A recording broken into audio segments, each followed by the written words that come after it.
We're coming to you live from Singara, Chennai, where in the last 24 hours we've witnessed some dramatic political developments. I'm standing here at Poets Garden. This is the road that leads up to Sashikala Natarajan's residence. And of course you can see that there are a number of police officials present. It's 8:30 in the morning. The city is up and buzzing as usual. Chennai, of course, it's an early city full of early risers. But yesterday, in a matter of minutes, the entire political narrative of the state has changed. Sashikala Natarajan, or popularly known as Chinnamma by the AIADMK cadre, will now be sworn in the next few days as the next Chief Minister of Tamil Nadu. This dramatic development came after the AIADMK legislators meet yesterday that took place at the AIADMK headquarters in Roypeta, which is about 10 minutes from where I'm standing. And of course, O. Paneerselvam stepped down, citing personal reasons in his resignation letter. Sashikala Natarajan promised to take forward Amma's legacy, saying that she will govern for the welfare of the people, and also, interestingly enough, said that it was upon Chief Minister O. Paneerselvam's insistence that she decided to now take over from him. So very, very dramatic developments, and we've got some scathing reactions on it as well. But before we play that out to you, I want to come across to my colleague Pramod Madhav, who's been here for the last many years tracking all of the political developments. Pramod, this was an expected move. The question was when. Do you think it was timed right? Well, I would say even the move was very much expected, including many opposition leaders. And when I'm saying this, I'm quoting the people of Tamil Nadu. It seemed to be through what we see through the messages in social media, this move, even though expected, they seem to this move not to happen, and not to happen this time anytime sooner. And imagine, in 1 year, Tamil Nadu has faced 3 ministers. This is going to be the 3rd chief minister in one particular year. And right now, people slowly they got used to who O. Paneerselvam was. Chief minister who was very easy to approach and move around. Something which it was not possible in the state of Tamil Nadu for the past 2 decades. And even as they were trying to get along with the chief minister, there is one more huge change now. It seems like, as the expression where they say, when you find the key for the lock, nature changes the key, the lock. This is what is happening right now. So that the people of Tamil Nadu has to once again get used to who Sashikala is. But the problem is that they don't know who Sashikala is. For instance, she came for public appearance only after December 31. And till it's been 2 months now, and she has made only probably three public appearances. Of one, the biggest one was at India Today Conclave, where she spoke to us, and this is the actual level of her interaction with the public. And imagine, so the public are having a lot of questions, a lot of confusions over here right now. What is going to be happening? And as you mentioned earlier, her family is also playing a very important role, especially her husband Natarajan. We have to wait and watch what kind of role he's going to play. He has already entered Chennai again. Unfortunately, he's admitted at the hospital. So within a couple of days, we might know how this is going to take a different turn. And we'll discuss what exactly is Mr. Natarajan up to. He is, as Pramod pointed out, in the hospital, and we'll give you details of that in just a bit. I want to also bring in Mr. Rajesh Sundaram, who's with us. He's a senior journalist. Mr. Sundaram, this decision possibly was taken largely for the sake of the party, for the future of the AIADMK. Do you think that Sashikala Natarajan will prove to be a strong enough leader to really carry forward the AIADMK? The party cannot afford to have 2 powerhouses. There's been a huge void that's been left behind after Jayalalitha's demise. Do you think Sashikala Natarajan will be able to fill up that void and really carry forward the AIADMK as far as elections are concerned? Well, I think this has been a party for the last many years which has had one supreme leader, and there has been no second line of leadership that has been allowed to evolve. I think going forward, if you look at the way things have unfolded over the last few days, we can safely assume that she would want that to continue. She would want to keep the reins of the party in her hand and make sure that there are no, parallel power centers. And this is seen by many political analysts as a consolidation that she's getting into right now. And she would want to keep all of the powers with her and her family going forward. That is what the expectation of many of the political observers here is. Okay, so Sashikala and Pushpa are also threatening to approach the Madras High Court against Sashikala Natarajan's elevation. That will be very interesting to watch, a development that will be keenly tracked here on India Today. Meanwhile, after hours really after Sashikala Natarajan's elevation, another interesting development took place. Her husband, Mr. Natarajan, has been hospitalized at the Apollo hospitals here in Chennai, the very same hospital, remember, where Jayalalitha was hospitalized for 75 days. I've got Pramod Madhav with me here to give us more details really of what we know about Mr. Natarajan's health. When was he hospitalized? Do we know Sashikala Natarajan went and visited him in hospital?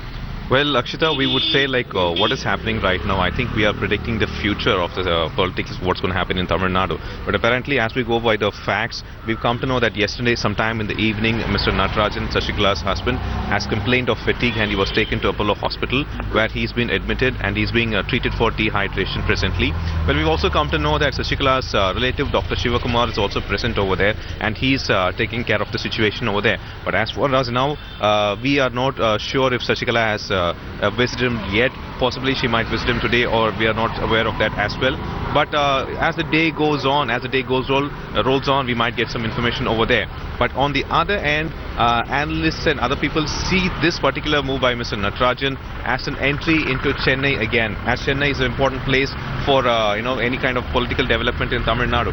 So this is seen as his entry once again into the Chennai, because until her ascension as CM, who's going to be the next CM, he was only on the south or the west part of Tamil Nadu, from where he was giving various inputs about the social activities in Tamil Nadu, including Jallikattu, including various other stuffs. Interestingly, he pointed out there is no requirement for changing the chief minister. That was one point he stated out, but in the way we also come to know that he also played a hand in bringing Sashikala as the, as we can say, legislative party leader and proposed as a chief minister as well. So we have to wait and watch what's going to roll again in the future for the state. Absolutely, there's no doubt that a lot of people will be closely watching Mr. Natarajan to find out exactly what his role will be within the AIADMK, within the government, and will that lead to some sort of rebellion and problems for the party in the ground level among the cadre. That's something we will have to watch and closely analyze. For now, it's time for us to slip into a short break. On the other side, we get you a look at Chinnamma's journey from being a rental video shop owner to now emerging as the next Chief Minister of Tamil Nadu. That special report on the other side, meters away from Sashikala Natarajan's residence that she inherited from Jayalalitha. Here's now a detailed report of how Sashikala Natarajan rose to become the next Chief Minister of Tamil Nadu. She owned a small rental video shop, then met Jayalalitha, and as they say, the rest is history. Take a look at this report. She was Amma's best friend. Sashikala Natarajan, now Chinnamma, or the younger mother, ran a video rental shop in Chennai before. A friend, an advisor and a confidant through thick and thin, she will now call the shots for Tamil Nadu. When Jaya met Natarajan, she was a homemaker, married to a government servant, living a life of routine. The two met during Jaya's time as AIADMK secretary for propaganda. Shashikala's husband, a public relations officer in Tamil Nadu government, had lost his job during the emergency and asked the then district collector of Cuddalore to introduce his wife to Jaya. MGR's death in 1987 left Jaya distraught. Over time, Shashikala would become Jaya's most trusted companion. She had no other help. She has often said a male politician has his family, his wife, his children and all to run the house. I have nobody. I am a single woman, I am not married. So there is no one to help me, and so I need somebody in the house. Shashikala also became dependent on her for her survival or existence. It was at this juncture that Shashikala, a school dropout from Thanjavur, proved helpful. By 1989, Shashikala had moved in with Jaya into Pose Garden, bringing an army of maids and cooks. Shashikala eventually went on to become Jaya's partner in some of her firms, taking full control of Jaya's affairs by 1991 when Jaya became the Chief Minister. But in 1996, Jaya disowned Shashikala after the assembly poll rout, severing all ties. The main cause of defeat were rumours of Shashikala and her family getting rich by wrongful means. But then Jaya wrote a 14-page letter blaming Karunanidhi for targeting a partner. Days later, when Amma was jailed for the colour television scam, Shashikala accompanied her. It was Shashikala who facilitated the famous 1999 tea party at Delhi's Ashoka Hotel, hosted by Subramanian Swamy, that brought Sonia Gandhi and Jayalalitha together. The tea party was no less than a political quake. As Jaya pulled out of the alliance at the centre, Swamy, who was denied a cabinet post by the then Prime Minister Atal Bihari Vajpayee, had brought the government down. Jaya and Swamy fell out later, and Swamy, till date, blames it all on Shashikala's influence. As a number 2 in the party. In 2000 and 2001, Shashikala formally joined as the AIADMK General Council member. In 2011, rumours of a coup led Jaya to expel Shashikala and 13 others, including Shashikala's husband Natarajan and their relatives. It would be a long, hard year before Shashikala could write a public apology to Jaya, vowing to cut off from her family before returning to the party. Relationship with this bit of a roller coaster, but she's probably the closest person to Jayalalitha that most people know of. Shashikala, in some senses, was not only a confidant of hers, but more than just that. She was family. She was a sister. Jayalalitha talked of her being almost like a mother on it. So there was a special relationship. It got spoiled at some points, but towards the end, they were clearly bonded together still. It is clear that the party that had decided the fate of Jaya, who had opened their arms and souls after MGR's death, ruled in favour of Shashikala Natarajan. With Supriya Bhardwaj in Delhi and Pramod Madhav in Chennai, Bureau Report, India Today.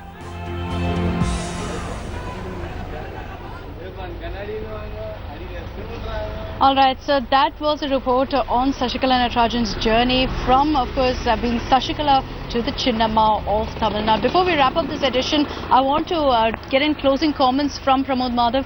Pramod, what's the expectation of political analysts of Shashikala's tenure as a Chief Minister? Is it going to be all about Amma's welfare schemes, or will it be driven by more of what we know as her political acumen in the fore?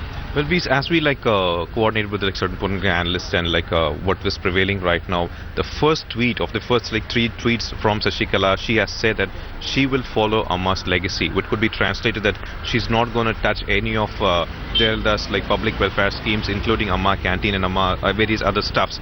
But apparently, we've also come to know that maybe to appease the people, her first signature could be on that of total prohibition in the state, which is also on the book for now, but we cannot confirm that, which is also on the book. And this is a way Shashikala has to bring in, but she has to bring a definitive move, a very important and strong move, if she has to prove herself that she's at least half that capable of Jayalalitha. This is what we are hearing from the people around, especially certain analysts who are saying that it is time for her to prove herself. I have to say once again, of the 3 particular public presence she has done, and all of which she has teared up, cried, and that is not a way Tamil Nadu wants to see the next Chief Minister. Because after having Jayalalitha as a Chief Minister, who did not even shake for even DA case, or not even when she was, she had to go to Parapana Agraharam on that particular DA case, she did not show any sign of weakness. So that is what the people of Tamil Nadu are expecting, another strong Chief Minister. So the first thing Shashikala had to do is to prove herself strong to the Tamil Nadu, thereby gaining their respect. Okay, so it's also symbolic, the fact that every public appearance that Shashikala has made, she's invoked Jayalalitha's name. So will we see, as soon as she comes into power, a sort of total prohibition or some sort of populist SOP that will be announced to get the people on board along with her party members? That remains to be seen. Yesterday was a politically charged Sunday here in Chennai. Today is a busy Monday, everyone heading off to their workplaces. What lies in store politically? We can only wait and watch, because Tamil Nadu has been known to be a very, very unpredictable state as far as its politics is concerned. With that, it's time.